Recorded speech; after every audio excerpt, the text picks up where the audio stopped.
నమస్తే, welcome to city 24/7 top debate. నేను సురేష్. రాష్ట్రాల అసెంబ్లీలు ఏటా జరిగేది సగటున ఒక 40 రోజులే.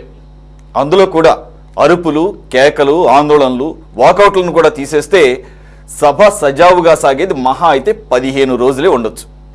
మరి ఈ కొద్ది సమయంలో ప్రజా సమస్యలపై పెద్దగా చర్చ జరుగుతుందా అంటే అది కూడా అనుమానమే. ఇందుకు పార్లమెంట్ కూడా అతీతమేం కాదు.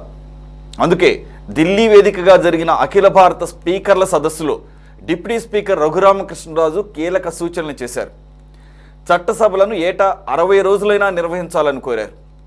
రాను రాను చట్టసభల పని దినాలు తగ్గిపోతున్నాయని, చట్టసభలు జరపకుండా ఆర్డినెన్స్లు ఇస్తే ప్రజాస్వామ్యం అపహాస్యం అవుతుందని అన్నారు. మరి రఘురామ చెప్పిన 60 రోజుల నిబంధన అమలవుతుందా?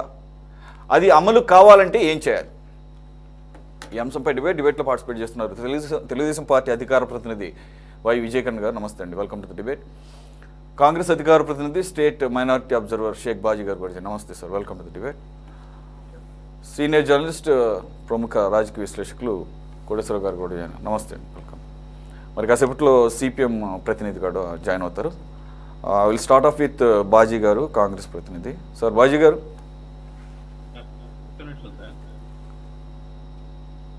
Right, okay. మీరు ఇంకా రెడీగా లేరు అనుకుంటా. విజయ్ కిరణ్ గారు. బాజీ గారు, are you okay? Okay, excuse me Kiran గారు, I will come back to you again. Baji గారు, ఇది యాక్చువల్గా ఒక జాతీయ సమస్యగా తీసుకోవాలి. అటు పార్లమెంటు పరిస్థితి అలాగే ఉంది, ఇటు అన్ని రాష్ట్రాల శాసనసభల్లోనూ ఇదే పరిస్థితి. స్వాతంత్రం వచ్చిన కొత్తలో జరిగినప్పుడు పార్లమెంట్ చాలా సీరియస్గా 150 రోజుల పైనే వర్కింగ్ డేస్ జరిగేవి అని చెప్పేసి వినపడతా ఉంటుంది. ఈరోజు ఆయన కూడా అదే కోట్ చేశారట. మరి ఎందుకని ఈ రకంగా క్రమంగా తగ్గిపోవటం? వీరేమన్నా అంతకన్నా మించి ఏమన్నా ముఖ్యమైన పనులు ఏమన్నా, ప్రజలకు ఉపయోగపడే ఏమన్నా శాసనసభ పార్లమెంట్లో కాకుండా బయట ఏమన్నా చేస్తున్నారని ఆ రకంగా సరిపెట్టుకోవాలా? లేదంటే వీరి యొక్క బాధ్యతల నుంచి అందరూ మూకుమ్మడిగా, కారణం ఏంటనేది టెక్నికల్గా కూడా కొన్ని ఉండొచ్చు, ఎలాగో విశ్లేషకులు ఉన్నారు వాళ్ళు చెప్తారు. మీ అబ్జర్వేషన్ ఏంటి? You are also national party. ఆ రకంగా మరి ఎందుకని చర్యలు తీసుకోలేదు? ఎందుకంటే మీరు కూడా 70 సంవత్సరాల పాటు అధికారంలో ఉన్నారు కాబట్టి, long period after independence. Why it's happening? Suresh గారు, ముందుగా మీకు అలాగే ప్యానల్లో ఉన్న పెద్దలకి, మన సిటీ 24/7 వీక్షకులందరికీ కూడా శుభ సాయంత్రం అండి, నమస్కారం. యాక్చువల్గా ఇదొక పెద్ద బర్నింగ్ ఇష్యూ అండి. ఖచ్చితంగా అడ్రస్ చేయాల్సిన అంశమే ఇది. ఎందుకంటే ప్రజాస్వామ్యానికి ఒక బ్యూటీ ఇచ్చేది లెజిస్లేటివ్ హౌసెస్, పార్లమెంట్ కానివ్వండి, అసెంబ్లీలు కానివ్వండి. అక్కడ ప్రజల యొక్క సమస్యలు, అన్ని నియోజకవర్గాల్లో ప్రజలు ఎదుర్కొన్న సమస్యలకి డిస్కషన్ ఉంటుంది. అట్లాగే పలు రకాల బిల్లుల్ని పాస్ చేయడం, చట్టాలను చేయటం అనేది కూడా జరుగుతూ ఉంది. చట్టాలు చేయటం మాత్రమే కాదండి, ఆ చట్టాలు ప్రజాయోగ్యకరంగా ఉన్నాయా లేవా అనేది స్క్రూటినీ జరగటం, డిటైల్డ్ డెలిబరేషన్స్ జరగటం కూడా హౌసెస్ లో జరగాల్సిన అవసరం ఉంది. దురదృష్టవశాత్తు మొన్న లాస్ట్ 2024 కనుక చూస్తే మన దేశంలో మరి పిఆర్ఎస్ లెజిస్లేటివ్ రీసెర్చ్ ఇచ్చిన నివేదిక ప్రకారంగా మన దేశంలో దాదాపు అన్ని రాష్ట్ర అసెంబ్లీలు కూడా 30 రోజుల కంటే ఎక్కువ టైం తీసుకోలేదు. అది కూడా ఆ 30 రోజులు కూడా ఏంటంటే డీటెయిల్డ్ డెలిబరేషన్స్ చేయడం కానివ్వండి, లేకపోతే అంశాల మీద సభ్యుల యొక్క వాయిస్ ని మీద స్క్రూటినీ జరగటం కానివ్వండి, ఏవి జరగలేదండి. గవర్నమెంట్ యొక్క యాక్షన్స్ మీద రివ్యూ జరగటం కానీ జరగలేదు. కేవలం కొట్లాటలు, అరుపులు, ప్రతిపక్షాలు బాయ్కాట్ చేయటం, నిరసన వ్యక్తం చేయటం, వాటి మీదే ఎక్కువ టైం కోల్పోయి ఇది ఏంటంటే రాను చట్టసభల మీద ప్రజల యొక్క విశ్వాసం కోల్పోయే పరిస్థితి దాపురించింది దేశంలో. ఒక పార్లమెంట్ కూడా ఇందుకు అతీతం కాదండి. యాక్చువల్గా ఒక రూల్ ప్రకారంగా పార్లమెంటు సమావేశాలు 135 రోజులు జరగాల్సి ఉంది సంవత్సరంలో అనేది ఒక రూల్ ఉంది. అది 135 రోజులు కాదు కదా, కనీసం 60-70 రోజులు కూడా జరగని పరిస్థితి దాపురించింది. అట్లాగే ఏంటంటే పార్లమెంట్ లో కూడా లాస్ట్ బడ్జెట్ సమావేశాలు కూడా సరిగ్గా మరి చర్చకి రాకుండానే బడ్జెట్ ని యాక్సెప్ట్ చేయడం, బడ్జెట్ ని ఆమోదించడం కూడా జరిగింది. అట్లాగే ఏంటంటే అధికార పక్షంలో ఉన్న వాళ్ళు కొన్ని సందర్భాల్లో ఆ బిల్లులు పాస్ చేయడం కోసం ప్రతిపక్షాలకు కానివ్వండి, మెంబర్స్ కూడా సమయం ఇవ్వకుండా బుల్డోజ్ చేసేది, ఆ మమ అనిపించేసి మూజువాణి ఓటింగ్తో పాస్ అయిపోయినట్టుగా ప్రకటించేసేయటం. ఈ రకమైన ధోరణులు 2 దశాబ్దాలుగా మన దేశంలో పార్లమెంట్లోనూ జరుగుతున్నాయి, అసెంబ్లీలో కూడా ఇలాంటి పరిస్థితులు జరుగుతుంది. దీనివల్ల ఏంటంటే పెద్ద ఎత్తున ప్రజాధనం వృధా అవుతుంది. ప్రజలకి ప్రజాస్వామ్యం మీద, చట్టసభల మీద విశ్వాసం కోల్పోవడమే కాకుండా ఏంటంటే సరిగ్గా నియోజకవర్గాల్లో ఉన్న ఇష్యూస్ ని అడ్రస్ చేయలేకపోతున్నారు మెంబర్స్. అట్లా మెంబర్స్ కూడా ఏంటంటే ఇప్పుడు కొత్తగా వచ్చే మెంబర్స్ కూడా పార్లమెంట్ ప్రొసీజర్స్ ఇద్దేనేమో 0 hours ని ప్రాపర్ గా యూటిలైజ్ చేసుకునే పరిస్థితి లేదు. క్వశ్చన్ అవర్ లేదు. క్వశ్చన్ అవర్స్ లో క్వశ్చన్స్ కూడా ఎక్కడ మనం చూస్తూ ఉంటాం, ఏదో క్వశ్చన్ ఒక మెంబర్ వేస్తే దాని మీద డీటెయిల్ ఆన్సర్స్ రావు. ఆ రకంగా నడుస్తున్నాయండి పార్లమెంట్. ముఖ్యంగా ఏంటంటే ఇప్పుడు ఏదైతే ఈవేళ మరి లైవ్ టెలికాస్ట్ అవుతున్నాయి పార్లమెంట్ సమావేశాలు కానివ్వండి, లేకపోతే మన అసెంబ్లీ సమావేశాలు కానివ్వండి. ఈ లైవ్ టెలికాస్ట్ అవుతున్న సందర్భంలో ప్రజలకి ఆసక్తి తగ్గిపోతా ఉంది వాటిని చూడాలన్నా కానీ. అరే మనం ఎన్నుకున్న ప్రజాప్రతినిధులు వెళ్ళి అక్కడ ఏం చేస్తున్నారు, అక్కడ వాళ్ళ అసైన్మెంట్ ఏంటి, వాళ్ళ డ్యూటీస్ ఏంటి, సరిగ్గా నిర్వహిస్తున్నారా లేదా అనేది ప్రజలు బాగా వాచ్ చేస్తున్నారండి. కానీ డిసప్పాయింట్ అవుతున్నారు ప్రజలు. ఇవాళ క్వశ్చన్ అవర్స్ సరిగ్గా జరగట్లేదు. నియోజకవర్గంలో ఏదైతే అడ్రస్ చేస్తారని ఆశిస్తా ఉన్నారో ప్రజాప్రతినిధులు, వాళ్ళ ఎమ్మెల్యేలు కానివ్వండి, ఎంపీలు కానివ్వండి, దాని మీద సరిగ్గా అడ్రస్ అవ్వట్లేదు. అట్లాగే కీలకమైన బిల్లుల విషయంలో కూడా డీటెయిల్డ్ డెలిబరేషన్ జరగటం లేదు. కాబట్టి నా అబ్జర్వేషన్ ఏంటంటే పార్లమెంట్ లో కానివ్వండి, అసెంబ్లీలో కానివ్వండి ఈ విధానం మారాలి. ఏదైతే పని చేసే రోజులు, పార్లమెంట్ సమావేశ రోజులు పెరగాలి. కనీసం 90 రోజులు, ఒక జస్టిస్ ఒక నివేదికలో చెప్పారండి. ఏంటంటే అట్లీస్ట్ రాజ్యాంగ పనితీరును సమీక్షించే జాతీయ కమిషన్ ఒక అంశాన్ని లేవనెత్తి కనీసం 90 రోజులన్నా జరగాలి. లాస్ట్ 2024లో 70 కంటే తక్కువ ఉన్న పాండిచ్చేరి అసెంబ్లీలో 50 days కూడా జరగలేదు. కనీసం 50 days జరగాలి. 20 రోజులే జరిగినాయి. అదొక చాలా ఆశ్చర్యకరమైన అంశము. అట్లాగే ఏంటంటే కనీసం 90 రోజులన్నా జరపాలి అనేది రాజ్యాంగ నిపుణులు చెప్తున్న అంశము. అసెంబ్లీ సమావేశాలు అట్లాగే పార్లమెంట్ అయితే 135 days జరగాలి. కానీ కాస్త అటు ఇటు ఏంటంటే జరగాలి. రెండోది ఇంటరప్షన్ లేకుండా అది చక్కగా డెలిబరేషన్ జరగాలి, ఇంటరప్షన్స్ ఉండకూడదు. సభ్యులందరూ కూడా సంయమనంతో మనం ఎందుకున్నాం, ఇక్కడ అసెంబ్లీలో ఎందుకున్నాం, పార్లమెంట్లో ఎందుకున్నాం, మన డ్యూటీస్ ఏంటి అనే దాన్ని విస్మరించకుండా వాళ్ళ యొక్క విధుల్ని కరెక్ట్ గా నిర్వర్తించాలని చెప్పేసి ప్రజలు కోరుకుంటున్నారండి. ఇది ప్రజలు కోరుకుంటున్నారు, రాజ్యాంగ నిపుణులు, ప్రజాస్వామ్యవాదులు కోరుకుంటున్నారు. అప్పుడే చట్టసభలకు విలువ. చట్టసభల్లో ఎందుకు వెళ్ళారు, కొట్టుకోవడానికి కాదు, కాగితాలు ఇసుకోవటం కోసం కాదు. ఏ పార్టీ అయినా కానీ ప్రతిపక్షాలకు సరైన టైం ఇవ్వాలి. అధికార పక్షం బుల్డోజ్ చేయకూడదు. ఏదైతే వాళ్ళు ప్రవేశపెట్టారో ఆ ప్రవేశపెట్టిన బిల్లులు కానివ్వండి, సబ్జెక్ట్ మీద డిస్కషన్ డీటెయిల్డ్ గా జరగాలి. అప్పుడే ప్రజలకి ఒక విశ్వాసం కుదురుతుంది చట్టసభల మీద కానివ్వండి, ప్రజాప్రతినిధుల మీద కానివ్వండి. దురదృష్టవశాత్తు అలాంటి పరిస్థితి రాష్ట్రంలో లేదు. ఇకనైనా మున్ముందు మరి మేల్కొని ఎవరైతే ఈ అంశాలని, చర్చల్ని ఇట్లాంటి వేదికల మీద, ఏదైతే ఢిల్లీలో జరిగిన సమావేశం కానివ్వండి, మన అయ్యన పాత్రుడు గారు వెళ్ళి మాట్లాడిన విదేశీ వేదికల మీద కానివ్వండి, మాట్లాడటం కాదండి, ఇక్కడ ఆచరణలో కూడా అది అమలు జరిగే విధంగా ఏదైతే వీళ్ళు బాధ్యత వహించే వాళ్ళు నిర్వర్తించాలని చెప్పేసి కాంగ్రెస్ పార్టీ నుంచి మేము కోరుకుంటున్నాం. Right sir. కోటేశ్వర గారు, నాకు యాక్చువల్గా యాజ్ ఎ లేమ్యాన్గా నాకున్న డౌట్ని మీ ముందు పెడుతున్నాను. ఇప్పుడు బాజీ గారు అన్నట్లు, లేదంటే రఘురామ్ గారు అన్నట్లు గతంలో 135 రోజులు 150 రోజులు అని అంటున్నారు. అసలు నాకు అర్థం కాదు, ఒక స్కూల్ జరిగినట్టు, ఒక స్కూల్లో పిల్లవాడి క్లాసులు జరిగినట్టు, కాలేజీలో క్లాసులు జరిగినట్టు ఆదివారాలు, సెలవు దినాలు ఇవి తీసేస్తే, అలాగే సమ్మర్ హాలిడేస్ పోగా 200 పైచీలకు వర్కింగ్ డేస్ వస్తుంది కదా.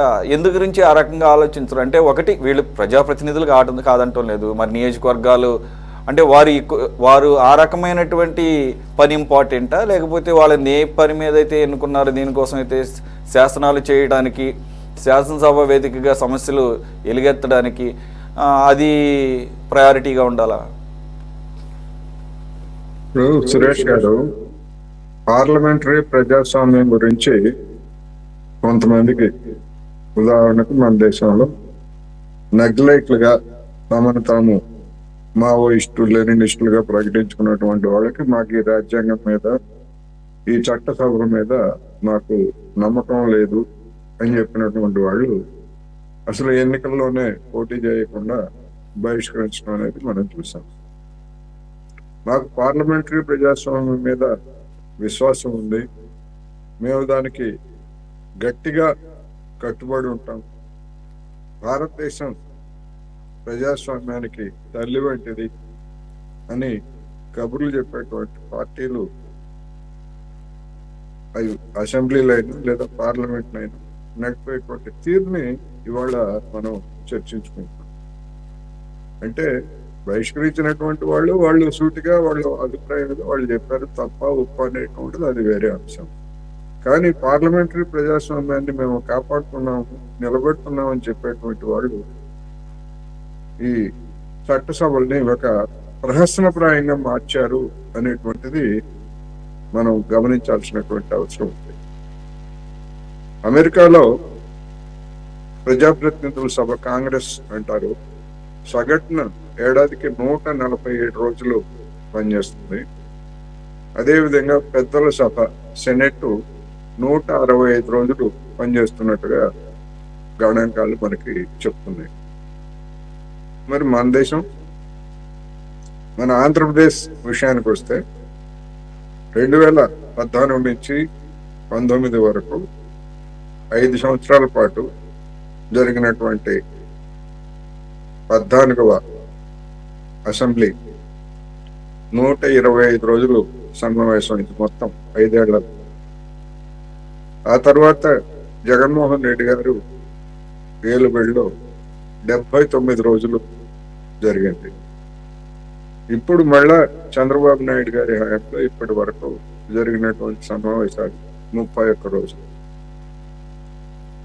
మరి రఘురామకృష్ణరాజు గారు కానీ లేకపోతే అయ్యన్న పాత్రుడు గారు కానీ సుభాషితాలు ఎన్నైనా చెప్పచ్చు. ఇలాంటి సుభాషితాలు చెప్పినటువంటి వాళ్ళు గతంలో చాలా మంది ఉన్నాం.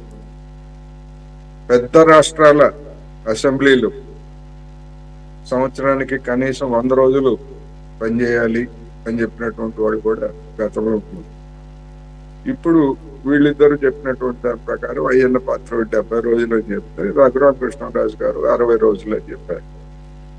మరి ఇప్పుడు నాయకులుగా ఉన్నారు కదా, సభాపతి, ఉపసభాపతిగా ఉన్నారు కదా, వీళ్ళు చెప్పినట్టుగా ఏడాదికి అన్ని రోజులు సమావేశాలు జరపగలరా?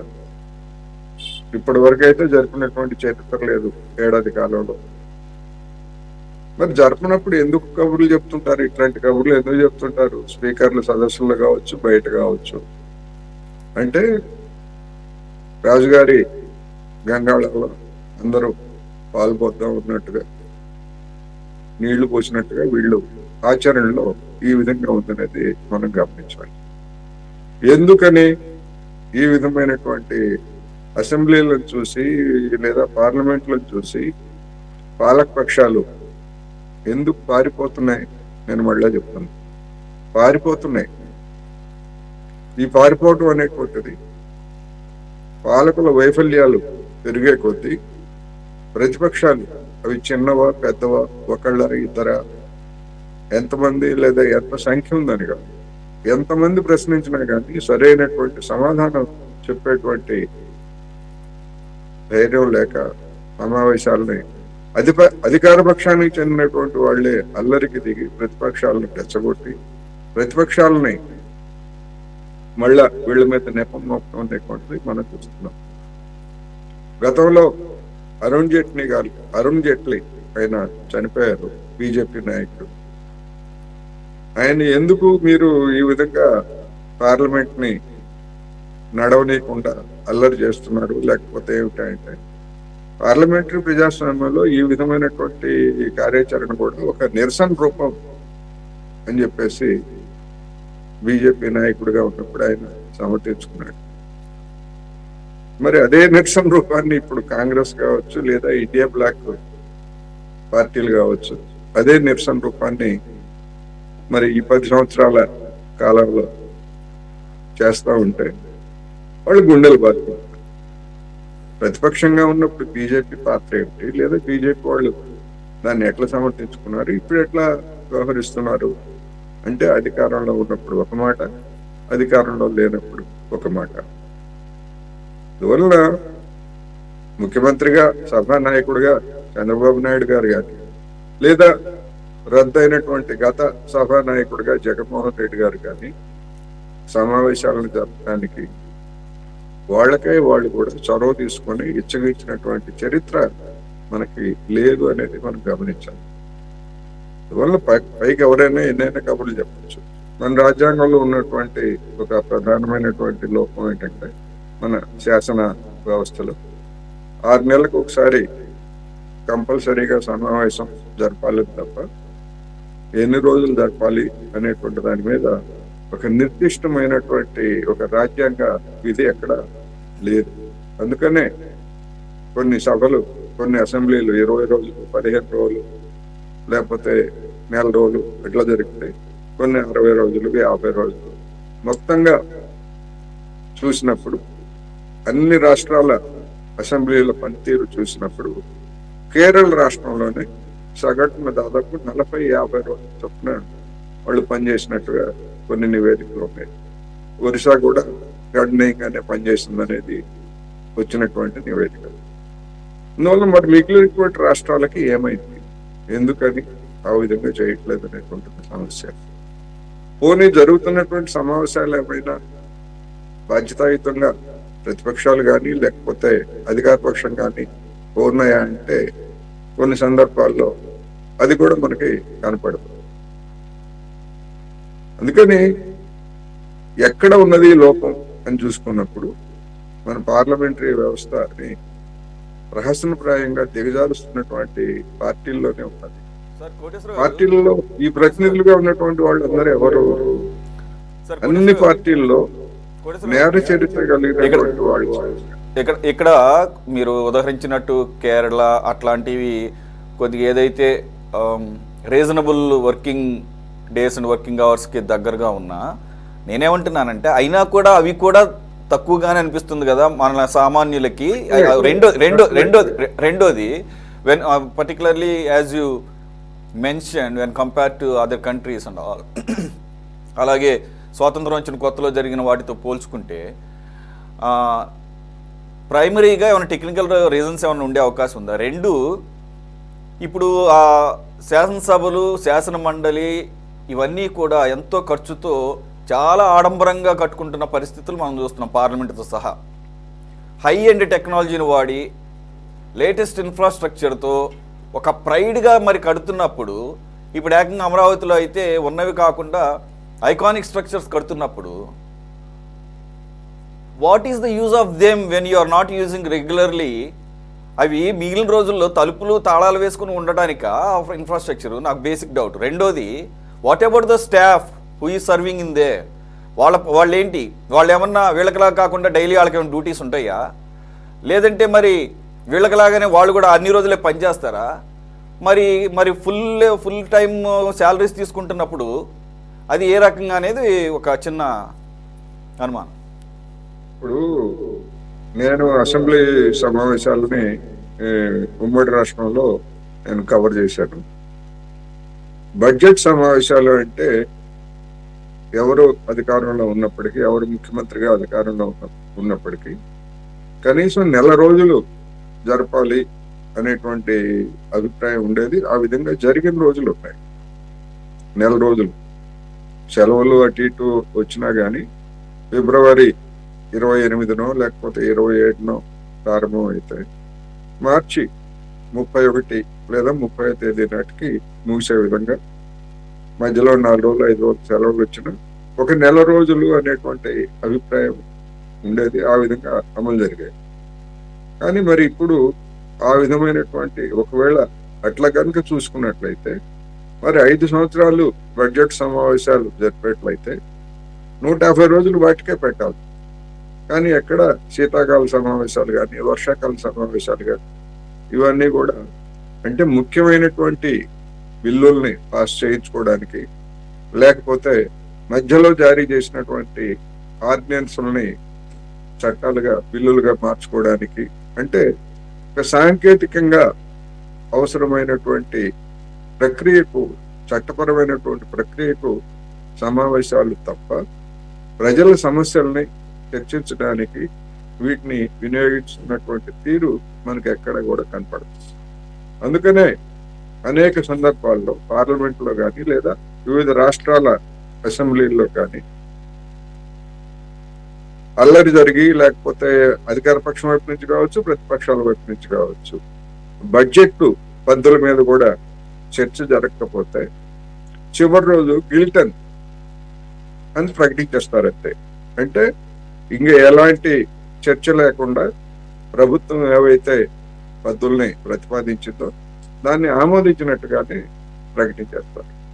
మనం చూస్తాం భద్రతా మండలిలో వీటో అంటే మొత్తం అంతా పెట్టినటువంటి ప్రతిపాదనలన్నీ వీగిపోయినట్టుగా గిల్టన్ అని ప్రకటించేట్లయితే మొత్తం ఆ పద్ధతులన్నింటినీ కూడా ఆమోదించినట్టుగానే పరిగణిస్తారు.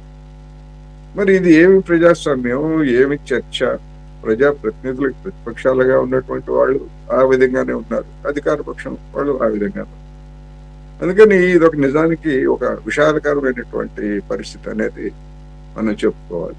ఎక్కడ మొదలు పెట్టాలంటే మళ్ళా తెలుగుదేశం వాళ్ళని అడిగితే వైసీపీ ఎన్రోల్ చేసింది, మేము ఎన్రోల్ చేస్తున్నామని చెప్పేసి వీళ్ళు చెప్తారు.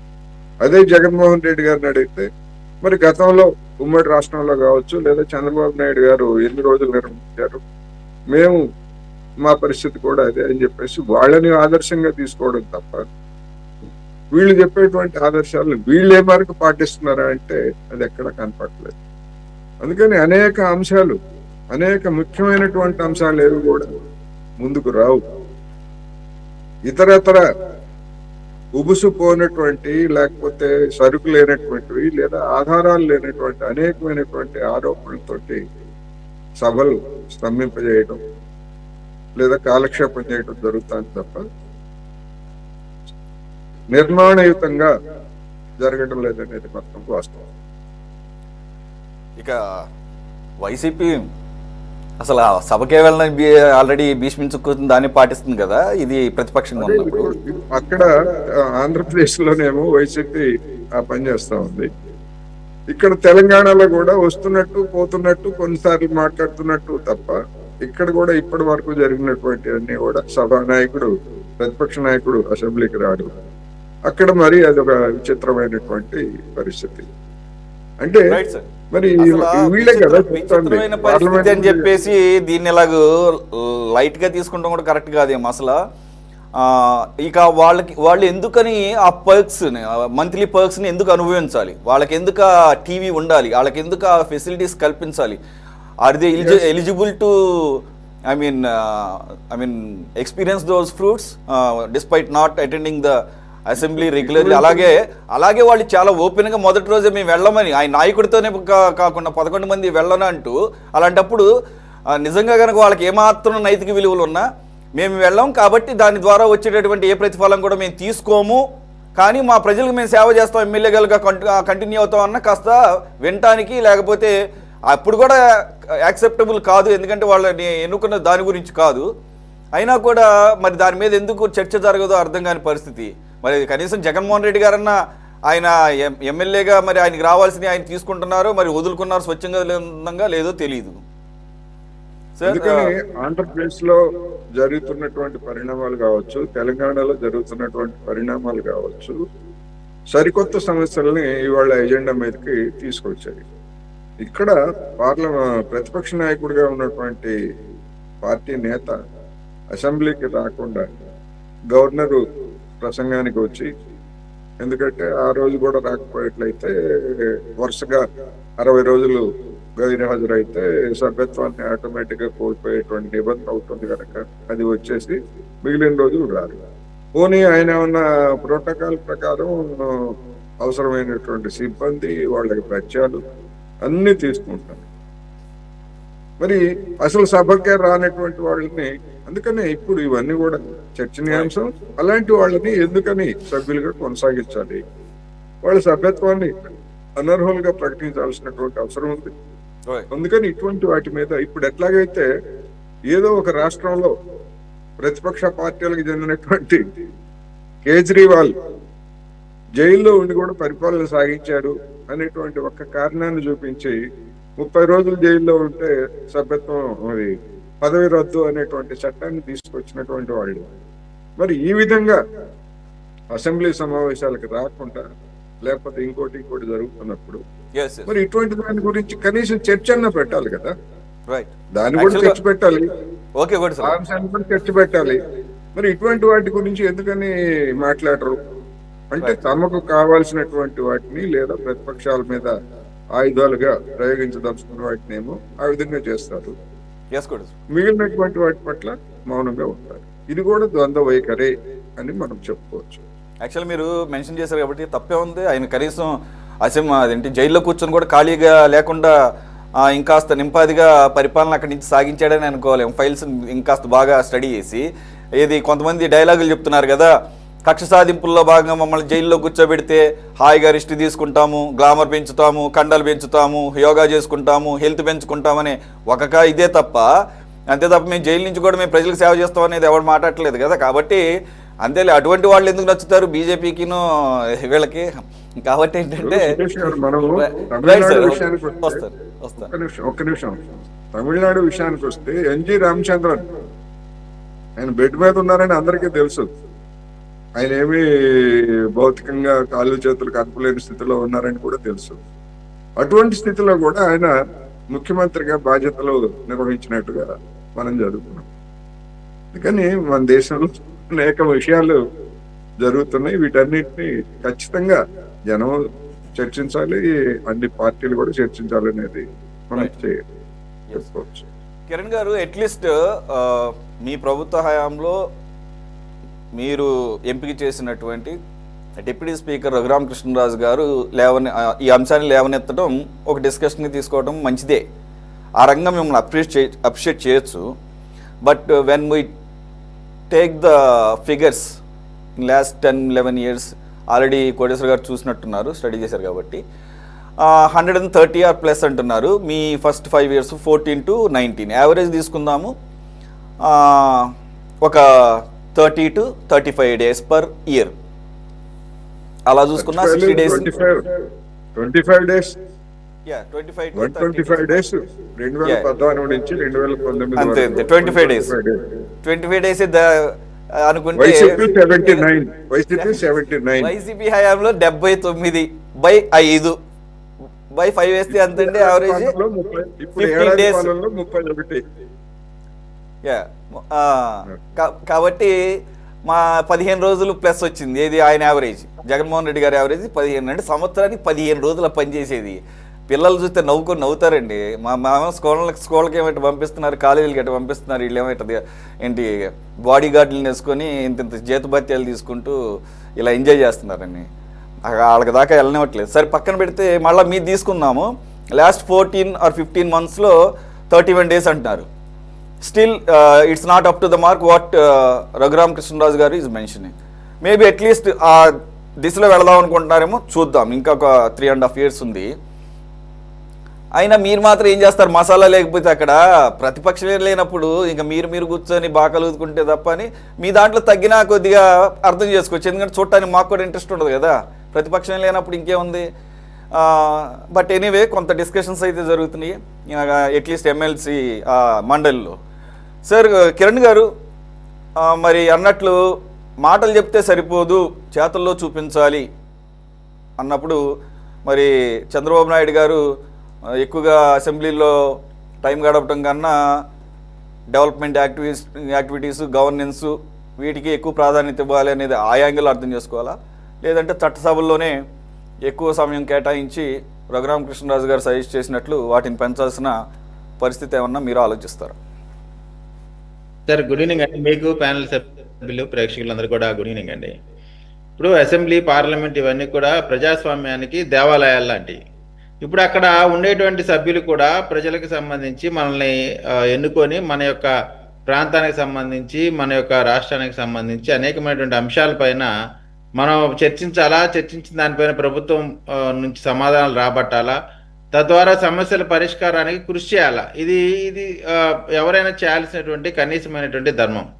ఈ రోజున ఎలా అయిపోయిందంటే ఎవరు ఈ సోషల్ మీడియా యొక్క ఈ ప్రాబ్లం పెరిగిన తర్వాత ఎవరికి వారు ఇండివిజువల్ పెర్ఫార్మెన్స్, నేను ఏదన్నా కొంచెం వికృతంగానో లేదా విచిత్రంగానో ప్రవర్తిస్తేనో మాట్లాడితేనో నాకు ఎక్కువ వ్యూవర్స్ వస్తారు. అంటే ఈ చట్టసభలకు వెళ్ళే వాళ్ళు కూడా వీటి మీద కాన్సన్ట్రేషన్ పెట్టేటువంటి పరిస్థితి, సమస్యలపై కాన్సన్ట్రేషన్ పెట్టేటువంటి పరిస్థితి కనబడట్లేదు. రెండోది, అసెంబ్లీ జరిగినప్పుడు కూడా ఎవరు పర్సనల్గా టార్గెట్ చేయటం లేదా పర్సనల్గా బూతులు తిట్టడం, ఇటువంటి అంటే పొల్యూషన్ ఎక్కువైపోయినటువంటి పరిస్థితి ఈరోజు అనేకమైన, నేను పార్టీలుగా చెప్పట్లేదు, జనరల్ చెప్తున్నాను, పొల్యూషన్ పెరిగిపోయింది. ఈ పెరిగిపోయిన క్రమంలో దీన్ని అందరం కూడా అడ్రస్ చేయాల్సినటువంటి ఒక పెద్ద సమస్య. ఎందుకంటే అసెంబ్లీలో ఒక ఇష్యూ పైన చర్చ జరిగింది అంటే అది రికార్డెడ్ ఫర్ ఎవర్ ఉంటుంది, దానిపైన అదొక రెఫరెన్స్ లాగా ఉంటుంది. దాన్ని ఎప్పుడు కావాలన్నా కూడా ఏం జరిగింది అనేటువంటి దానిపైన మనం చర్చించుకునేటువంటి అవకాశం ఉంది. అలా కాని పక్షంలో ఇప్పుడు మీరు చూడండి, చంద్రబాబు నాయుడు గారు ప్రతిపక్ష నాయకుడిగా ఉన్నారు. ఉన్న సందర్భంలో అత్యంత జుగుత్సాకరంగా అంబటి రాంబాబు, అదేవిధంగా వల్లభనేని వంశీ వీళ్ళంతా కూడా స్పీకర్తో సహా అందరూ కూడా ఇష్టం వచ్చినట్టు మాట్లాడి ఆ సన్నివేశంలో ఆయన ఇటువంటి పరిస్థితిలో నేను సభ నుంచి వెళ్ళిపోతా ఉన్నానని చెప్పి తిరిగి వస్తే ముఖ్యమంత్రిగానే వస్తానని చెప్పి, అంటే వాళ్ళు చేసినటువంటి హ్యూమిలేషన్. అయితే మీరు అక్కడ ఒక అద్భుతమైన విషయాన్ని గమనించాల్సింది ఏంటంటే సార్ సురేష్ గారు, అక్కడ ఆయన ఇండివిజువల్గా బాధపడినప్పటికి కూడా పార్టీకి సంబంధించిన ఎమ్మెల్యే ఎవరిని కూడా అసెంబ్లీకి వెళ్లకుండా ఉండమన్నలా. ఆయన అయినప్పటికి కూడా అందరినీ పంపించారు, సమస్యలపైన చర్చించారు. దానిపై అది బ్యూటీ ఆఫ్ డెమోక్రసీ కనబడుతూ ఉంటుంది. ఇప్పుడు మనం ఆ స్ఫూర్తి కనపడాలి. ఇప్పుడు మనం వెళ్ళకపోయినప్పటికి కూడా ఆ నియోజకవర్గాలు ఇది ఈ టైప్ ఆఫ్ స్పిరిట్ కావాలా. అటువంటి పరిస్థితి లేకుండా కేవలం చిన్నపిల్లాడిని స్కూల్కి వెళ్ళాలంటే నాకు చాక్లెట్ ఇస్తేనే వెళ్తాను, లేకపోతే వెళ్ళనేలాగా జగన్మోహన్ రెడ్డి గారు నాకు ప్రతిపక్ష హోదా ఇస్తేనే వెళ్తాను. మీరు అన్న రైట్ సైడ్ అండి మీరు, ఎందుకంటే ఇప్పుడు వారు స్టిక్కర్స్ తీసుకున్నారండి, టోల్గేట్కి వాడుకుంటున్నారు, గన్మ్యాన్స్ని వాడుకుంటున్నారు, రకరకాలుగా వాడుకుంటూనే ఉన్నారు కదా. ఇప్పుడు మీకు అసెంబ్లీకి వెళ్ళటానికి కూడా మీ నాయకుడు వెళ్ళొద్దు అంటే ఆగిపోయినటువంటి పరిస్థితిలో మీకేమైంది? ఇప్పుడు జగన్మోహన్ రెడ్డి గారికి ప్రతిపక్ష హోదా రాడు, మీ ఎమ్మెల్యేస్ని పంపించండి, అనేకమైనటువంటి ఇష్యూస్ ఉన్నాయి. ప్రభుత్వం అన్నాక 100% అన్ని ఎగ్జాక్ట్గా చేసేటువంటి పరిస్థితి ఏ ప్రభుత్వానికి ఉండదు. ఎక్కడైనా పొరపాట్లు జరిగితే మీరు ఎత్తి చూపించాల్సినటువంటి బాధ్యత ఉంది. ప్రభుత్వానికి కూడా మీ సలహాలు ఇవ్వాల్సినటువంటి అవసరం ఉంది. కిరణ్ గారు, విజయ్ కిరణ్ గారు, వాళ్ళు అసెంబ్లీకి వస్తున్నారట, మీకు లోపల కనపట్టలేదు అనుకుంటా. వాళ్ళు వచ్చి బయట సంతకాలు పెట్టేసి అటు నుంచి అంటే బంకు కొడుతున్నారు. దీన్నే మనం కాలేజీ లాంగ్వేజ్లో మాట్లాడుకుంటే బంకు కొడతాం అన్నమాట. అంటే చూడండి ఎంత బాధ్యతారహితమో. బాధ్యతారహితమే కాదు, అంత భయంగా బల్లులు అయినప్పుడు ఇంట్లో కూర్చోండి, 60 రోజుల వరకు వెయిట్ చేయండి. సో దమ్ముంటే మమ్మల్ని బర్తరఫ్ చేయండి అని అనుకోవాలి. అంతేగాని కావాలి జీతభత్యాలు కావాలి, అటెండెన్స్ కావాలి, బయట సంతకాలు పెట్టి బయటే అక్కడ క్యాంటీన్లో తినేసేసి రోడ్ల మీద తిరగడానికి మిమ్మల్ని ఎమ్మెల్యేలుగా అసెంబ్లీకి పంపించింది. సబ్సిడీలో క్యాంటీన్లో కూడా సబ్సిడీ రేట్లు.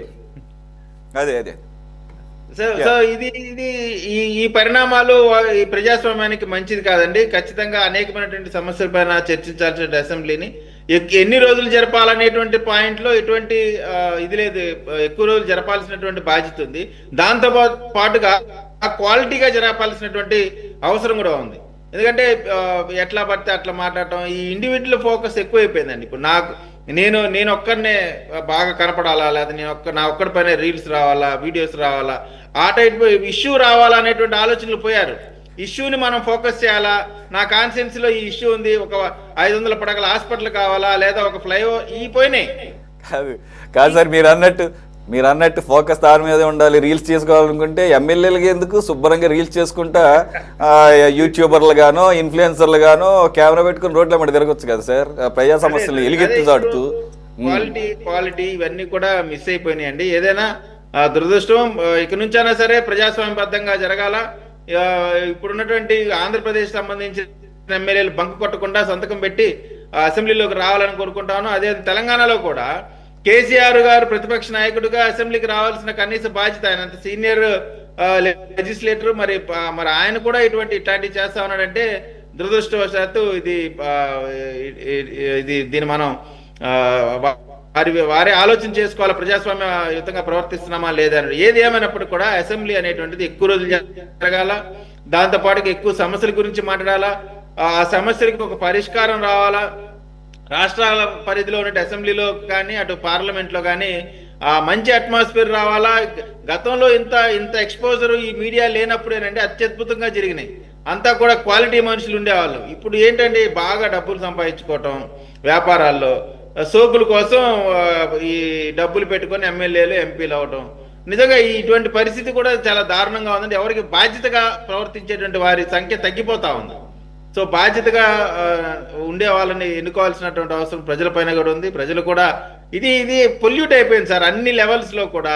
దీన్ని ఎక్కడ ఎలా మళ్ళీ ఇదైతుందో తెలియదు, కానీ మొత్తానికైతే అసెంబ్లీ పార్లమెంట్ అనేవి ఎక్కువ రోజులు జరగాల, క్వాలిటీగా జరగాలని అయితే మాత్రం ప్రజాస్వామ్యవాదులుగా మనం కోరుకోవాల్సిందండి. ఓకే కిరణ్ గారు, అప్రిషియేట్ యూ. అదే వ్యవస్థలో అదే రకమైన రాజకీయాల్లో ఉంటూ కూడా ఉన్న విషయాన్ని వాస్తవంగా ఒప్పుకున్నందుకు రైట్. వెంకటేశ్వర్లు గారు, కంఫర్టబుల్ సార్? అందరికి నేను జర్నీలో ఉండి ఇబ్బంది పడుతున్నా, కడపలో ఉన్నాను. అందరికి నమస్తే. చాలా ముఖ్యమైన సబ్జెక్టు సురేష్ గారు పెట్టారు. ఇది చాలా చాలా చాలా ముఖ్యమైన సబ్జెక్టు. అసలు రాజ్యాంగంలో 7 అంశాలు ఉంటాయి. 1 క్యాబినెట్, 2 చట్టసభలు, ఇంకా మిగిలినవన్నీ తెలుసు, బ్యూరోక్రసీ, పోలీసు, జైళ్లు, సైన్యము, మీడియా. ఈ 7 కలిస్తేనే రాజ్యాంగం. అందుకోసమే దీన్ని చట్ట సభలు అని పెట్టారు, అంటే చట్టాలు చేసే సభలు.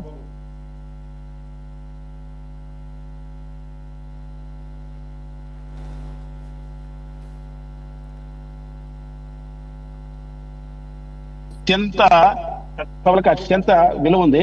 ఇందులో చేసే చట్టాలే ప్రజలకి ఉపయోగపడేవి. ఈ చట్టాల ఆధారంగానే బ్యూరోక్రసీ అమలు చేస్తుంది. ఇందులో చేసిన చట్టాలే ప్రజలకు అన్ని రకాల సౌకర్యాలు కల్పించేది ఈ చట్ట సభలు. ఈ చట్ట సభలు నాకు తెలిసి ఇంతకుముందు చెప్పారు కోటేశ్వరరావు గారు, బడ్జెట్ సమావేశాలు, వర్షాకాల సమావేశాలు, శీతాకాల సమావేశాలు.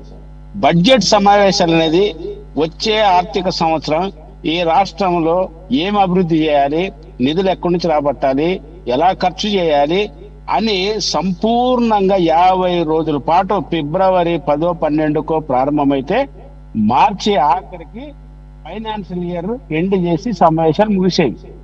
అలాంటి బడ్జెట్ సమావేశాలు ఆ చర్చ లేకుండా పోయేది. చట్టసభలో చర్చ ఒక ఎగ్జాంపుల్ చెప్తాను.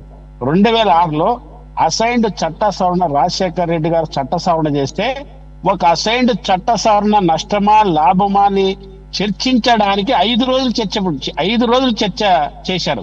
అంటే ఆనాడు ఉమ్మడిలో 294 ఎమ్మెల్యేలు ఉంటే దాదాపు 120 మంది ఎమ్మెల్యేలు మాట్లాడారు. అదేవిధంగా ఇలాంటివి ల్యాండ్ సీలింగ్ యాక్ట్ వచ్చినప్పుడు, విద్యుత్ సంస్కరణలు 2000లో విద్యుత్ సంస్కరణలు వచ్చినప్పుడు, రాష్ట్ర అభివృద్ధి గురించి మాట్లాడినప్పుడు, లేదా రాష్ట్రం విడిపోయేటప్పుడు మాట్లాడినప్పుడు, ఇలాంటప్పుడు అభివృద్ధి గురించి, ప్రభుత్వం యొక్క పాలన గురించి వీటిపైన చర్చించేది. మేము చదువుకున్న కోటేశ్వరరావు గారు బాగా తెలుసు మాకంటే. 78, 80, 85 కాలంలో మీకు వెంకయ్యనాయుడు గారు చాలా సార్లు చెప్పింటాడు. ఆనాడు సమావేశాలంటే పుచ్చలపల్లి సుందరయ్య గారు, వెంకయ్య నాయుడు గారు, అనేక మంది కోట్ల విజయభాస్కర్ రెడ్డి గారు, అనేక హేమాహేమీలంతా అసెంబ్లీలో మాట్లాడతారంటే రేడియో పెట్టుకొని రాత్రి పలానా గ్రామంలో పలానా సమస్య ఉంది, అదే మా ఊరిది వచ్చిందే, మా జిల్లాది వచ్చింది, మా గ్రామానికి వచ్చిందని ప్రజలు సంతోషం వ్యక్తం చేసేవాళ్ళు. అంటే అంత మైనర్ సమస్యలతో సహా అసెంబ్లీలో కానీ పార్లమెంట్ లో కానీ చర్చించేవారు. ఒక బిల్లు పెట్టారంటే ఆ బిల్లు మీద 4 రోజులు 5 రోజులు చర్చ జరిగేది. కానీ ఈరోజు జరుగుతున్నది ఏమిటి? క్యాబినెట్ లో చేస్తారు. ఇప్పుడు ఉదాహరణకు నిన్నగాక మొన్న 3 రోజుల క్రితం నాలా చట్టాన్ని రద్దు చేశారు. ఇప్పుడు తెలుగుదేశం ప్రభుత్వం నాలా చట్టం అంటే ఏంటి? అగ్రికల్చర్ ల్యాండ్ నాన్ అగ్రికల్చర్ గా మార్చాలంటే చాలా ప్రాసెస్ ఉంది చట్టం ప్రకారం. క్యాబినెట్ లో 3 రోజుల క్రితం ఈ చట్టాన్ని రద్దు చేశారు, క్యాబినెట్ ఆమోదించింది. ఇప్పుడు ఇది మంచి చెడ్డ అనేది అసెంబ్లీలో చర్చించాలి. దాదాపు రాష్ట్రంలో 5 కోట్ల మంది ప్రజలకు ఉపయోగపడాల్సినటువంటి చట్టం. రేపు అసెంబ్లీ సమావేశాలు ఏం చేస్తారు? ఈ నాలా చట్టాన్ని అసెంబ్లీ సమావేశాలు ముగిసే ముందు సాయంత్రం 6 గంటలప్పుడు నాలా చట్టాన్ని కేబినెట్ రద్దు చేసింది, మీ ఆమోదం తెలపండి, అయిపోయి చేయెత్తేది. నేను ఈరోజు ప్రశ్నిస్తున్నాను, 175 మంది ఎమ్మెల్యేలకి 150 మంది ఎమ్మెల్యేలకి నాలా చట్టం గురించి తెలియదు. వాళ్ళు బాధపడినా నాకు అభ్యంతరం లేదు. మనకున్నటువంటి 25 మంది పార్లమెంట్ సభ్యుల్లో 20 మందికి నాలా చట్టం అంటే తెలీదు. ఎందుకు ఈ మాట చెప్తున్నా రీసెంట్ గా 2 రోజుల క్రితం ఒక ఎమ్మెల్యే ఫోన్ చేశారు నాకు. ఏంటంటే నాలా చట్టంలో ఉన్నది అంశాలంటే ఆయనకు వివరించాను. ఓహో ఇంత ఉందా అన్నారు. అంటే అసెంబ్లీకి పార్లమెంట్కి వెళ్ళే వాళ్ళకే ఈ చట్టాల గురించి తెలియదు. ఇప్పుడు కిరణ్ గారు ఉన్నారు, నేను మన బాజీ గారిని అడుగుతున్నాను. 9/77 చట్టము, 2013 భూసేకరణ చట్టం ఎంతమంది ఎమ్మెల్యేలకు తెలుసు? ఈరోజు రాష్ట్రంలో అడ్డగోలు భూసేకరణ వైసీపీ గవర్నమెంట్ లో దాదాపు 5 లక్షల ఎకరాలు 2013 చట్టాన్ని పక్కన పెట్టి బలవంతంగా భూములు తీసుకున్నారు. ఈరోజు ప్రభుత్వాలు అసెంబ్లీలో గాని పార్లమెంట్ లో గాని, ఈ రాష్ట్రానికి పార్లమెంట్ అయితే దేశానికి సంబంధించింది, రాష్ట్రానికి సంబంధించి అసెంబ్లీలో సంబంధించింది, చట్టాన్ని చట్టసభలో పెట్టి వాళ్ళు అభిప్రాయాలు తీసుకొని అందులో మంచిని స్వీకరించి చెడుని తీసేసి చేయాలి. ఈరోజు ప్రతిపక్షంలో వచ్చిన వెంటనే అసెంబ్లీకి పోకపోవడం ఇదెంత అన్యాయం. అలాంటి ఓటు ఎందుకు చేయాలి? అంటే నువ్వు ప్రతిపక్షంలో ఉన్నా అధికార పక్షంలో ఉన్నా చట్టసభలకు వెళ్ళి ప్రజల సమస్యలు ప్రస్తావించి ప్రజలకు మేలు చేసే విధంగా ఉండాలి తప్ప అంటే నీ వ్యక్తిగతం కోసమా? కానీ ఈరోజు ధర్మార్గం ఏంటంటే గత వైసీపీ ప్రభుత్వంలో అనేది 5 రోజులు అసెంబ్లీ సమావేశాలు జరిగితే 4 రోజులు తిట్టుకోవడం తన్నుకోవడం, ఒక రోజు తూతూ మంత్రం. మరి ఈ ప్రభుత్వం మీద ప్రజలు నమ్మకం పెట్టుకున్నారు. మొన్న ఏదో కొన్ని రోజులు జరుగుతుంది అనుకుంటే 20 రోజుల్లో బడ్జెట్ సమస్యలు పూర్తయ్యాయి. అందుకోసమే దీంట్లో అధికార పక్షానికి ఎంత పాత్ర ఉందో సమావేశాలు జరపాలని, ప్రతిపక్ష పాత్రకు అంతకంటే ఎక్కువ ఉండాలి. ఎందుకు ఎక్కువ ఉండాలి అంటున్నానంటే ప్రభుత్వాలు సంవత్సర కాలంలో ఏం చేశాయి, ఏం చేయబోతున్నాయి, మీ ఫెయిల్యూర్ ఏంటి, అభివృద్ధి గురించి మీరు చేసింది ఏమిటి, అభివృద్ధి ఏం చేయాలి అని ప్రతిపక్షం అధికార పక్షాన్ని నిలయాల్సినటువంటి ప్లేస్ అది. కానీ ఆ పాత్ర ప్రతిపక్షాలు చేయట్లేదు. అసెంబ్లీ సమావేశాలు, పార్లమెంటరీ సమావేశాలు జరిపి ప్రజలు సభ్యుల యొక్క అభిప్రాయాలు తీసుకొని దేశాన్ని రాష్ట్రాన్ని అభివృద్ధి చేయాలని అధికార పార్టీలు చేయట్లేదు. ఇంకా బీజేపీ ప్రభుత్వంతో మీకు చూసాం, 4 రోజులు పార్లమెంట్ సమావేశాలు జరిగితే 3 రోజులు వాయిదాలే. ఏమనంటే ప్రతిపక్ష పార్టీలు జరిపియట్లేదు, వాళ్ళని బయటకు పడేయడము, సమావేశాలు జరపడం తూతూ అనుకోవడం. రాష్ట్రంలో పార్లమెంట్ లోనే. అందుకోసమే నాకు తెలిసి ఏడాదిలో 3 సమావేశాలు జరుపుతారు. అవసరమైతే ప్రత్యేకమైనటువంటి బిల్లు, చట్టము, దేశ భద్రత ఇలాంటివి వచ్చినప్పుడు ప్రత్యేక సమావేశాలు జరిపిన చరిత్రలు చాలా ఉన్నాయి. కానీ ఈ కార్పొరేటీకరణ, ప్రపంచీకరణ పెరిగిన తర్వాత, మొత్తం దేశంలో కార్పొరేట్లు గుప్పెట్లు పోయిన తర్వాత వాళ్ళకి వ్యతిరేకమైనటువంటి బిల్లులు, సంబంధించినటువంటి పెట్టుబడిదారులకు సంబంధించినవి ఏవి కూడా అసెంబ్లీలో పార్లమెంట్ జరుపుకుండా చివరి రోజు సాయంత్రం 6 గంటల నుంచి 7 గంటలకి, మీకు తెలిసే లేదు వైసీపీ గవర్నమెంట్ లో ఒకే రోజు ఒకే 10 నిమిషాల్లో పేర్లు కూడా చదవకుండా 24 బిల్లులను ఆమోదించారు. 24 బిల్లుల్ని. అందుకోసమే ప్రజలు తగిన శాస్త్రి చెప్పారు. అదేవిధంగా పార్లమెంట్ లో ఏ సవరణ చెప్పుకోకుండా 2013 చట్టాన్ని వెంకటేశ్వర్లు గారు ఒకటే, ప్రజల యొక్క తీర్పు ఒక అంశం, కానీ చేసిన తప్పుకి శిక్ష పడాలి కదా. అంటే నిబంధనలకు వ్యతిరేకంగా చట్టాలు తీసుకొచ్చి జనాల మీద రుద్దుతున్నప్పుడు, రాష్ట్రం మీద రుద్దుతున్నప్పుడు దాన్ని పర్యవేక్షించాల్సింది కోర్టులు. End of the day everybody has to abide to the constitution of India, right?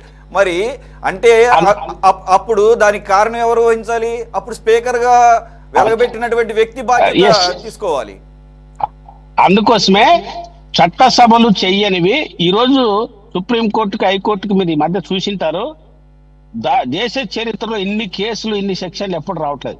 ఉదాహరణకి వైసీపీ గవర్నమెంట్ లో నాకు తెలిసి ఒకే 2013 భూసేకరణ చట్టం మీద ఒకే అంశం మీద 172 కేసులు హైకోర్టులో నడిచాయి. మరి ప్రభుత్వం ఈ పద్ధతిలో ఉంటే ఏం చేయాలి? అసెంబ్లీలో కూడా మీరు చెప్పారు కాబట్టి దాన్ని రిపీట్ చేయను. అసెంబ్లీకి పోయి సంతకం పెట్టేది దేనికోసం మీకు తెలుసు? టీఏడిఏ కోసం. అంతకంటే ఏమి చర్చించడానికి కాదు. ఇప్పటికీ మన రాష్ట్రంలో 170 మంది ఎమ్మెల్యేలకు గాను 118 ఎమ్మెల్యేలు ఈ ఏడాది కాలంలో ఒక్కరు కూడా మాట్లాడిన వాళ్ళు, 0 అవర్లో ఏమైనా లేవనెత్తవచ్చు, కానీ ఒక సబ్జెక్ట్ పరంగా మాట్లాడిన వాళ్ళు ఒక్కరంటే ఒక్కరు లేరు. కాబట్టి వీళ్ళు అసెంబ్లీకి వెళ్ళేది ప్రజల గురించి మాట్లాడడానికి, చట్టాలు చేయడానికి, అభివృద్ధి గురించి పోవడానికి కాదు. ఇప్పుడు ఎమ్మెల్యే, ఎంపీలు అంటే సంపాదన. వాళ్ళు ఇంట్లో కూర్చున్నా వాళ్ళు ఏమి మాట్లాడకపోయినా 20% ఇంటికి వస్తుంది వాళ్ళకి కాంట్రాక్టర్ల నుంచి. 20% ఏమి చేయాల్సిన అవసరం లేదు, వాళ్ళు తెచ్చి వాళ్ళు, లేకపోతే అభివృద్ధి లేదు. అందుకోసమే కాంట్రాక్టర్లు కూడా వాళ్ళని దృష్టిలో పెట్టుకొని, మంత్రులు, ఎమ్మెల్యేలు అందరూ దృష్టిలో పెట్టుకొని ఆ పర్సెంటేజ్ తీసేసే కొటేషన్ వేస్తున్నారు. అంటే ప్రభుత్వాన్ని ఎంత నాశనం చేస్తున్నారు, ప్రజల సొమ్ముని ఎంత దుర్వినియోగం చేస్తున్నారు అనడానికి అందుకోసమే ప్రజలు కూడా చూస్తున్నారు, గమనిస్తున్నారు. మా ఎమ్మెల్యే ఈ ఏడాది కాలంలో ఎప్పుడైనా మాట్లాడా, ప్రజలు చూడట్లేదా, చూస్తున్నారు. కానీ వీళ్ళ నమ్మకం ఏమంటే ఎంత చేసినా ఈ ప్రజలకు డబ్బులు ఇవ్వకుండా ఓట్లేదు కానీ ఒక ధీమా పొగుడుతూ ఉన్నారు. ప్రజలు బుద్ధి చెప్పుకుంటూ ఉండరు. అందుకోసమే చట్టసభలు అనేది దేవాలయాలతో సమానము.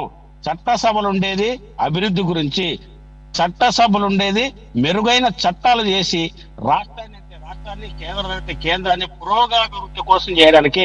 గతంలో రాష్ట్ర ప్రభుత్వం కొంత అప్పు తేవాలన్నా అసెంబ్లీలో ఆమోదం తీసుకునేవాళ్ళు. ఇవన్నీ మీకు తెలియదు కాదు. చిన్న సవరణ చేయాలన్నా అసెంబ్లీలో కానీ పార్లమెంట్ లో ఆమోదం తీసుకునేవాళ్ళు. ఇవన్నీ ఏమి లేకుండా ఏకపక్షంగా జరుపుతున్నారు. కాబట్టి నెల రోజులు జరపాల్సినటువంటి సమావేశాలు, నెల రోజులు ప్రజలు పాల్గొనేటువంటి చట్టసభల్లో ఒక్క రోజులో పూర్తి చేస్తున్నారు. అందుకోసమే ప్రజలకి గమనిస్తున్నారు. ఇప్పటికైనా ప్రభుత్వాలైనా, ఈ ప్రభుత్వమైనా ఆ ప్రభుత్వమైనా, మనోళ్ళు చెప్పారు కేసీఆర్ గారు ఎంత దుర్మార్గం, ఆయన బయటికి రారు. ఇప్పుడు ఉన్నటువంటి మన రాష్ట్రంలో ప్రతిపక్ష నాయకుడు చూసాం. ఇదేం శపథాలు, ఇవే శపథాలు. అసెంబ్లీకి వస్తాం, మీ సంగతి తెలుస్తాం, ప్రజల హక్కుల గురించి మాట్లాడతామని వాళ్ళు నిలయాల్సినటువంటి వాళ్ళు పోయి అంటే మీకోసమా గెలిచింది, ప్రజల కోసమా? ఇది చాలా దుర్మార్గమైంది. చట్టసభల ప్రాధాన్యత గుర్తించాలి. గుర్తించకపోతే ప్రజలు మిమ్మల్ని గుర్తించి వాత పెడతారు. అది మాత్రం వాస్తవం. వెంకటేశ్వర గారు, మనం చాలా ఎక్కువ ఊహించుకుంటున్నాం. వీళ్ళకి అంత సరుకు లేదు, అంత సరుకు లేదు సార్ వీళ్ళకి. అసెంబ్లీ నేను అందరినీ ఒకే ఘటన కట్టను నేను, ఎందుకంటే కేసీఆర్ గారు రాకపోవటాన్ని నేను అన్ని కోణాల్లోనూ చూస్తే ఎంతో కొంత రీజనబుల్.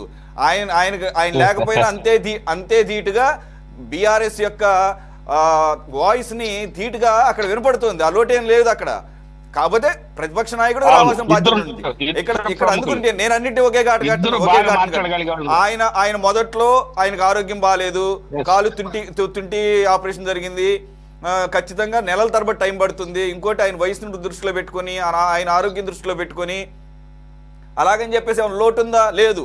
కేటీఆర్ గారి రూపంలో హరీష్ రావు, అలాగే ఇంకా చాలా మంది ఉన్నారు పెద్ద పెద్ద నాయకులు, అద్భుతంగా మాట్లాడతారు. సో నేనేమంటున్నానంటే ఇక్కడ ఎంటైర్లీ ఏపీ తీసుకుంటే గనక అరే కళ్ళు మూసుకుందాం అని చెప్పేసి 3 సంవత్సరాలు కళ్ళు మూసుకు తిరుగుదాం అని చెప్పేసి ఆలోచనలో ఉంటే ఇంకా అసెంబ్లీలు ఎందుకు సార్? ఇంకా మాట్లాడితే ఎలా ఉంటుందో తెలుసా? ఏమన్నా అవకాశం ఉంటే రాజ్యాంగంలో ఒక మార్పు చేసి ఎన్ని రోజులు అనుకుంటే అన్ని రోజులు 1 సంవత్సరంలో పెట్టేసేయండి. వచ్చే సంవత్సరం ఎలక్షన్స్ పెట్టండి. మేము ముఖ్యమంత్రులు పార్టీలు పెట్టింది మేము అసెంబ్లీలో కూర్చొని మాట్లాడటానికి కాదు సార్. మాకు అధికారం, మాకు ముఖ్యమంత్రి పదవులు కావాలి. ప్రతిపక్ష పాత్ర కోసం మేము పార్టీ పెట్టలేదండి సార్. బాజీ గారు కంక్లూడ్ చేయండి sir. Yes sir, no? Exactly అండి. ఇప్పుడు ఒక అసెంబ్లీ సమావేశాలు జరగడానికి ఒక క్యాలెండర్ ఏదో విదేశాల్లో కెనడా కానివ్వండి, అట్లాగే కొన్ని దేశాలు ఆస్ట్రేలియా ఇలాంటి కంట్రీస్ లో ఒక ఎక్స్క్లూజివ్లీ ఒక క్యాలెండర్ ఉంటుంది. అసెంబ్లీ సమావేశాలు చట్టసభల్ని గడపడానికి ఒక పర్టికులర్ ఇన్ని రోజులని నిర్దిష్టంగా టైం పీరియడ్ ఉంటుంది, క్యాలెండర్ ఉంటుంది. దురదృష్టవశాత్తు మన దేశంలో ఆ పరిస్థితి లేదు. ఇప్పుడు మన రాష్ట్ర అసెంబ్లీ సమావేశాలు ఎన్ని రోజులు నిర్వహించాలనేది ఎవరు నిర్ణయిస్తారండి? Who is the deciding factor? మంత్రివర్గం యొక్క సిఫార్సు తోటి గవర్నర్ నిర్ణయిస్తాడు. శాసనసభకు లేదు. ఎన్ని రోజులు నిర్వహించుకోవాలనేది శాసనసభ అది డిసైడ్ చేయాలి. మంత్రివర్గంలో నిర్ణయం తీసుకొని గవర్నర్ సిఫార్సు తోటి జరుగుతూ ఉంది. అది ఆ పద్ధతి మారి మనం కూడా ఇక్కడ కూడా ఒక క్యాలెండర్ ఏదైతే షెడ్యూల్ పెట్టాలి. అలాగే మన రాజ్యాంగంలోని ఆర్టికల్ 174 ప్రకారంగా 6 నెలలకు ఒకసారి శాసనసభ సమావేశం ఖచ్చితంగా జరగాలి. అది కూడా నిర్దిష్టమైన రోజులన్నీ ఒక గైడ్ లైన్స్ ఉన్నాయి. అవన్నీ ఎవరు పాటించట్లేదు.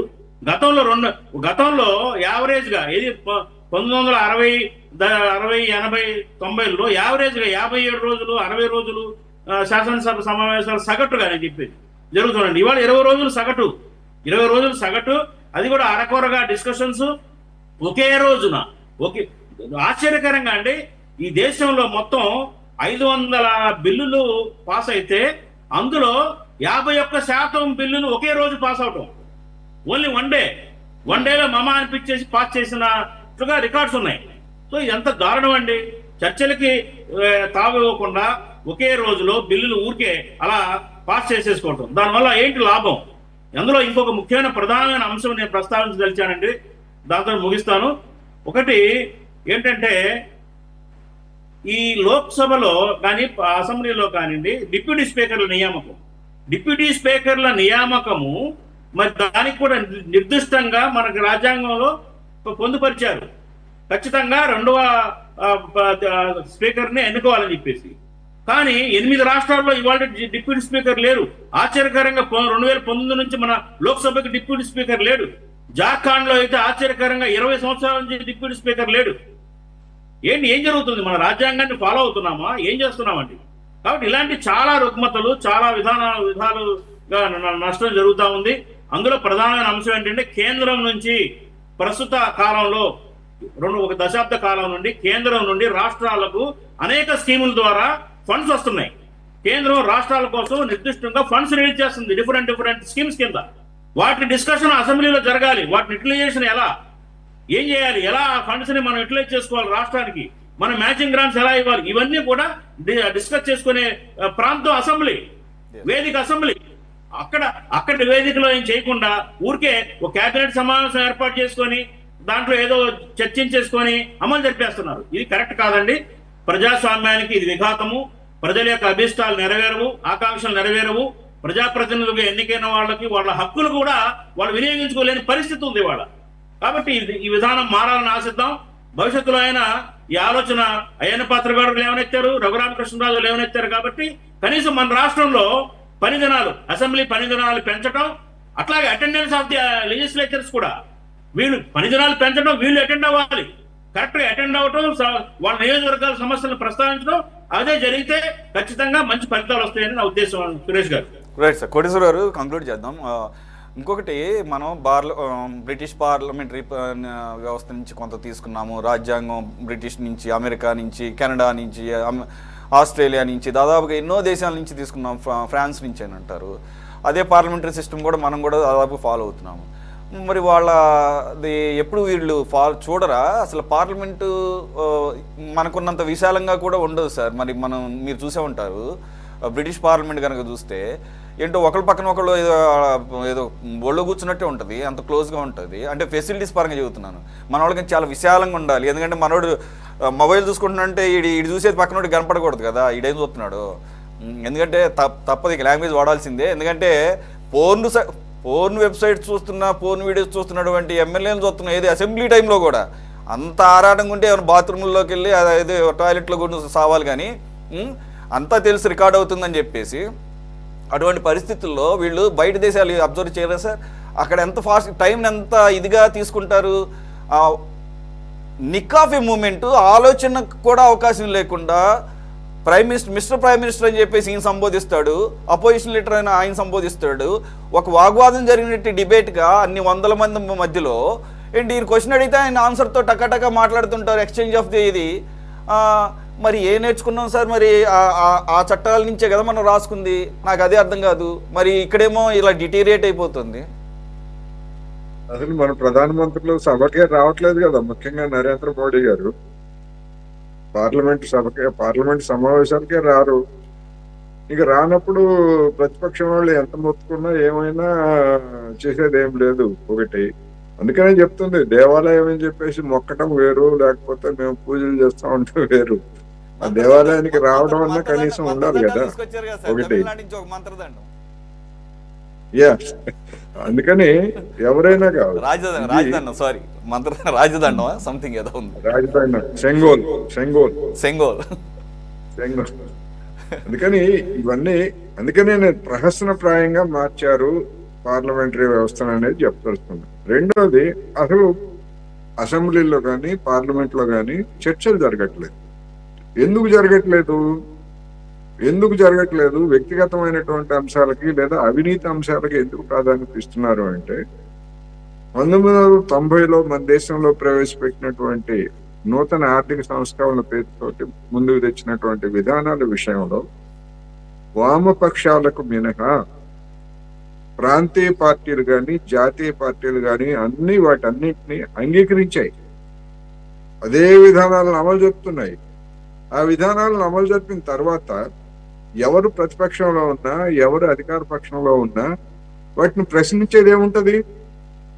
ఏం ప్రశ్నించేది ఏముండదు. ఉదాహరణకు విద్యుత్ స్మార్ట్ మీటర్లు ఇవాళ ఆంధ్రప్రదేశ్ లో ఒక సమస్యగా కొన్ని ప్రజా సంఘాలు లేకపోతే వామపక్షాలు దానికి వ్యతిరేకంగా చేస్తున్నాయి.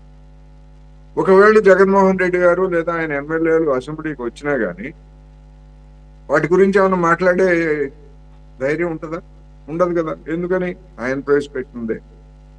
మరి అదే చంద్రబాబు నాయుడు గారు ప్రతిపక్షంలో ఉండగా వాటన్నిటిని పగలగొట్టండి ఎవడన్నా పెడితే అని చెప్పాడు. మరి అడిగేవాళ్ళు లేక కాబట్టి శాసన మండలిలో కూడా అడగట్లేదు వాళ్ళు, అది వైసీపీ వాళ్ళు. అందుకని ఈయనకి కూడా సమాధానం చెప్పేటువంటిది ఏమీ లేదు. అంటే ఎవరికి వాళ్ళు కన్వీనియంట్ గా ఉన్నారు. అన్నింటికంటే ముఖ్యం ఏంటంటే అసలు చట్టసభలకి ఉన్నటువంటి అధికారాలు అన్నింటినీ కూడా తప్పించేస్తున్నారు. ఉదాహరణకు జిఎస్టి ఉంది. గతంలో బడ్జెట్ సమావేశాలు అంటే మొత్తం యావత్ మీడియా జనం కూడా ఏ వస్తువు మీద ఎంత పన్ను వేస్తారు అనేటువంటిది కేంద్రం నుంచి చూస్తే, రాష్ట్రాల్లో అమ్మకపు పన్ను ఎంత పెంచుతారు లేకపోతే ఎంత తగ్గిస్తారు అనేటువంటిది రాష్ట్ర బడ్జెట్ల మీద ఆసక్తి ఉండేది. ఇప్పుడు అటువంటిది ఏముంది? జిఎస్టి అనేటువంటి దాన్ని ఎంత వేయాలి లేకపోతే ఏ వస్తువుల మీద వేయాలి అనేటువంటి నిర్ణయించేటువంటి అధికారాన్ని పార్లమెంటుకు లేదు, లేదా అసెంబ్లీలకు కూడా లేకుండా జిఎస్టి కౌన్సిల్ అనేటువంటి దాని ఒక వ్యవస్థను ఏర్పాటు చేసి దానికి అప్పగించారు. జిఎస్టి కౌన్సిల్ ఏది నిర్ణయిస్తే దానికి ఆమోద ముద్ర వేయటమే, రబ్బర్ స్టాంపు వేయటమే. ఇంక చర్చించేది ఏముంది? ఏమిటంటే జిఎస్టి కౌన్సిల్లో అన్ని పార్టీలకు చెందిన వాళ్ళు లేదా అన్ని రాష్ట్రాలకు చెందిన వాళ్ళు ఉన్నారని చెప్పేసి చెప్తారు. ఉండొచ్చు, అది రికమెండెడ్ బాడీ లాగా ఉండాలి తప్ప దాని మీద అంతిమ నిర్ణయం తీసుకోవాల్సింది ప్రజాప్రతినిధుల సభలు కానీ జిఎస్టి కౌన్సిల్ కాదు కదా. అదేవిధంగా విద్యుత్ రెగ్యులేటరీ కమిషన్స్, ప్రతిదానికి చూడండి రెగ్యులేటరీ కమిషన్స్ అనే పేరుతోటి అసెంబ్లీలు విద్యుత్ ఛార్జీలు పెంచడం కావచ్చు, తగ్గించడం కావచ్చు, అసెంబ్లీలో చర్చించాల్సినటువంటి అంశాన్ని రెగ్యులేటరీ కమిషన్స్ కి అప్పగించేసి వాళ్ళు ఏది నిర్ణయం చేస్తే అదే, మాకేం సంబంధం లేదు. మరి ఎందుకు పాలకులు వీళ్ళు ఎందుకు అంటే పనులు చేస్తే డబ్బు దండుకోవడానికి లేకపోతే అధికారాన్ని దుర్వినియోగం చేయడానికి తప్ప స్కీమ్స్ కానీ లేకపోతే పథకాలు కానీ లేదా విధానపరమైనటువంటి నిర్ణయాలు కానీ క్రమంగా తగ్గిపోయినాయి. ఇంకా అసెంబ్లీలో చర్చించేది ఏముంటుంది? విద్యుత్ ఛార్జీల గురించి అడిగితే మాదేం లేదు, రెగ్యులేటరీ కమిషన్ నిర్ణయించింది అని చెప్పేసి ప్రభుత్వం చెప్తుంది. రెగ్యులేటరీ కమిషన్ నిర్ణయించిన తర్వాత ఇంక ప్రతిపక్షాలు అడిగేది ఏముంటది? అందుకని ఈ విధమైన గడిచినటువంటి 3.5 దశాబ్దాల్లో వచ్చినటువంటి ఈ మార్పులు కూడా అసెంబ్లీ చర్చల మీద సభ్యులకి ఆసక్తి లేకుండా పోయింది. ఆసక్తి లేకపోవడం కంటే అసలు అవసరం లేకుండా పోయింది. ఇందాక కిరణ్ గారు చెప్పినట్టు డబ్బు ఉన్నటువంటి వాళ్ళందరూ కూడా చేరిన తర్వాత వాళ్ళ బిజినెస్లు లేకపోతే వాళ్ళ కాంట్రాక్టులు అవి చూసుకోవడానికి ఈ పదవుల్ని ఉపయోగించుకుంటున్నారు తప్ప జనం సమస్యల మీద ఎంతమంది మాట్లాడారు చెప్పమనండి ఎవరైనా.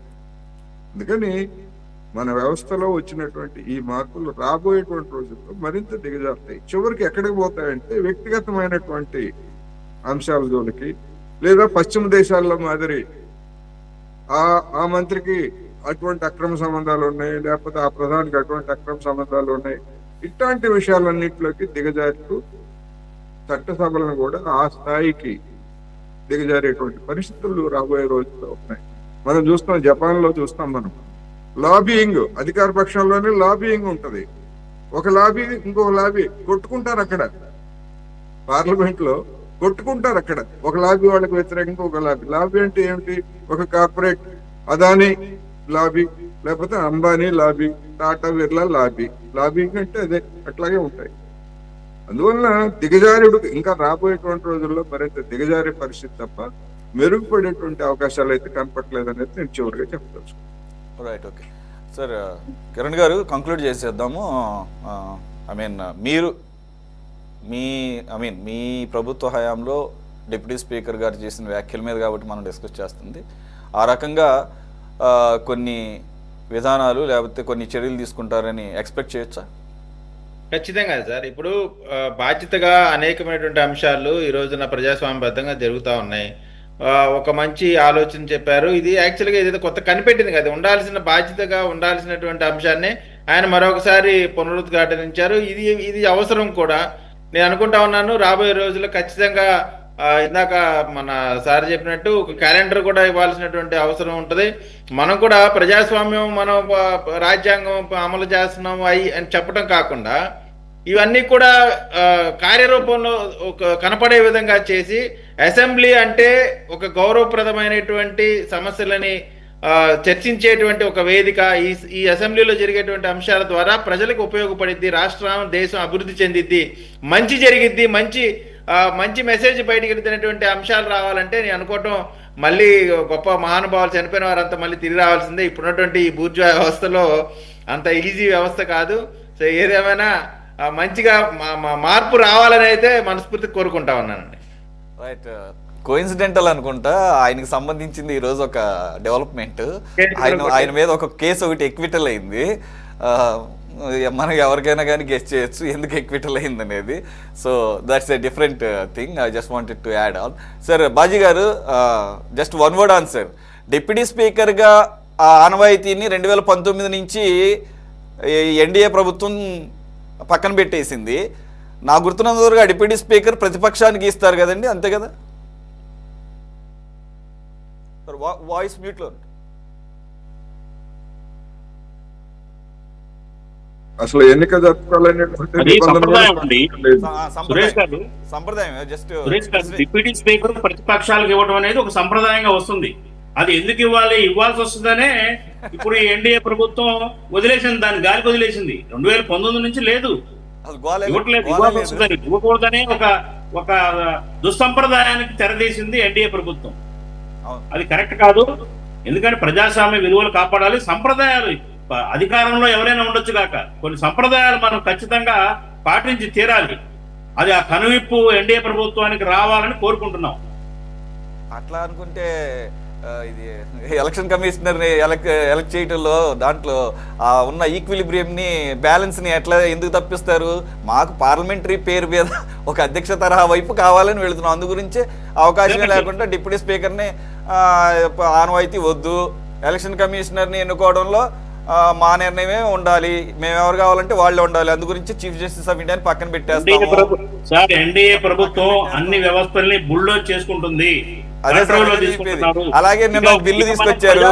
ప్రెసిడెంట్ ఎలక్షన్ ప్రధానమంత్రి ఎందుకంటే సార్ ఏకదం ప్రెసిడెంట్ ఆఫ్ ఇండియా అని పెట్టే వాళ్ళతో రూల్ చేసుకోవచ్చు, వీళ్ళే మార్చేసుకోవచ్చు. ఎందుకు మనకి ఎన్నికల వ్యవస్థ, ఈ ప్రజాస్వామ్యము, ఈ ప్రధానమంత్రి? లేదు సార్, మళ్ళీ ముసుగుండాల్సిందే. టైటిల్ అలాగే ఉండాలి, లోపల ఫ్రేమ్వర్క్ మొత్తం ఈ రకంగా మనకు కావాల్సినట్టు ఉండాలి. అందుగురించి బిల్లు తీసుకొస్తున్నాము. ఏ రాష్ట్రంలో మీ ముఖ్యమంత్రి ఎవడు రూల్ చేస్తాడో చూస్తామని చెప్పేసి.